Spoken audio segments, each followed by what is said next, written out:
we owe her the most heartfelt debt any family could owe to their mother, for her love, affection, guidance, understanding, and example. Queen Elizabeth was a life well lived, a promise with destiny kept, and she is mourned most deeply in her passing.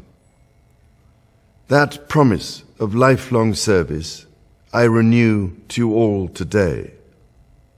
Alongside the personal grief that all my family are feeling, we also share with so many of you in the United Kingdom, in all the countries where the Queen was head of state, in the Commonwealth and across the world, a deep sense of gratitude for the more than 70 years in which my mother, as Queen, served the people of so many nations. In 1947, on her 21st birthday, she pledged in a broadcast from Cape Town to the Commonwealth to devote her life, whether it be short or long, to the service of her peoples.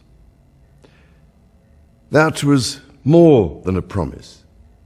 It was a profound personal commitment which defined her whole life. She made sacrifices for duty.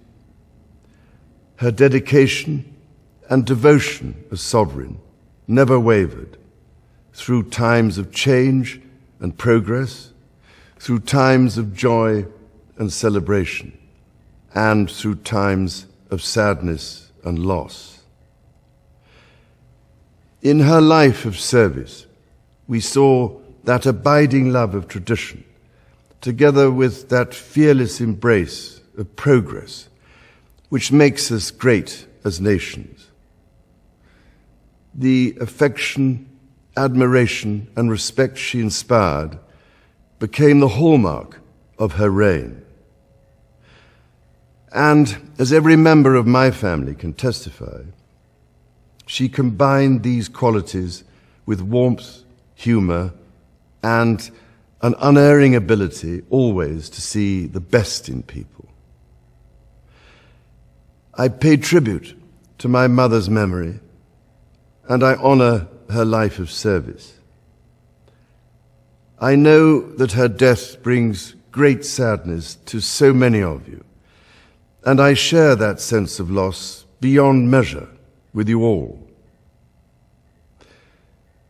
When the Queen came to the throne, Britain and the world were still coping with the privations and aftermath of the Second World War, and still living by the conventions of earlier times. In the course of the last 70 years, we have seen our society become one of many cultures and many faiths. The institutions of the state have changed in turn. But through all changes and challenges, our nation and the wider family of realms, of whose talents, traditions, and achievements I am so inexpressibly proud, have prospered and flourished. Our values have remained and must remain constant.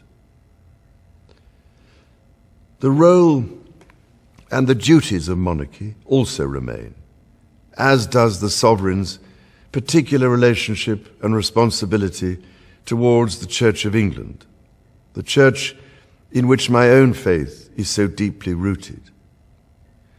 In that faith and the values it inspires, I have been brought up to cherish a sense of duty to others and to hold in the greatest respect the precious traditions, freedoms, and responsibilities of our unique history and our system of parliamentary government.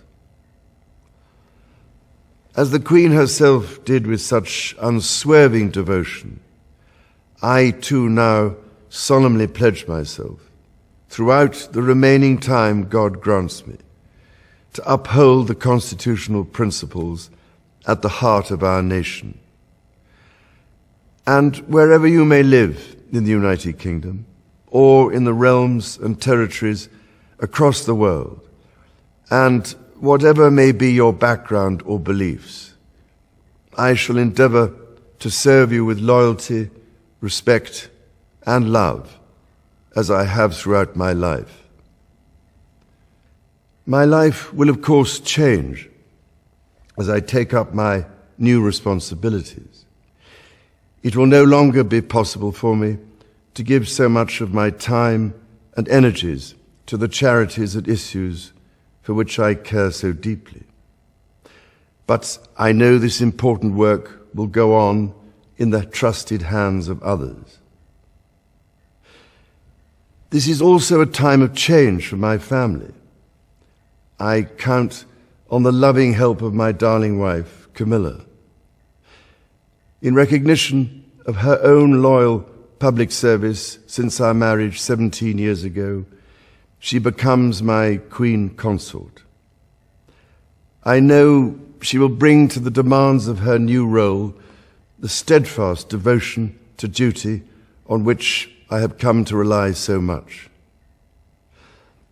As my heir, William now assumes the Scottish titles which have meant so much to me. He succeeds me as Duke of Cornwall and takes on the responsibilities for the Duchy of Cornwall, which I have undertaken for more than 5 decades. Today, I am proud to create him Prince of Wales, Tywysog Cymru, the country whose title I have been so greatly privileged to bear during so much of my life and duty. With Catherine beside him, our new Prince and Princess of Wales will, I know, continue to inspire and lead our national conversations, helping to bring the marginal to the centre ground, where vital help can be given.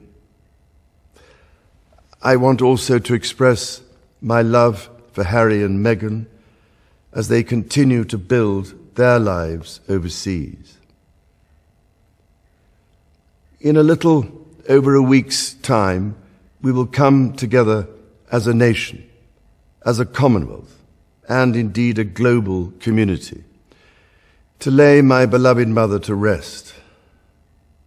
In our sorrow, let us remember and draw strength from the light of her example. On behalf of all my family, I can only offer the most sincere and heartfelt thanks for your condolences and support. They mean more to me than I can ever possibly express. And to my darling Mama, as you begin your last great journey to join my dear late Papa, I want simply to say this: thank you. Thank you for your love and devotion to our family and to the family of nations you have served so diligently all these years. May flights of angels sing thee to thy rest.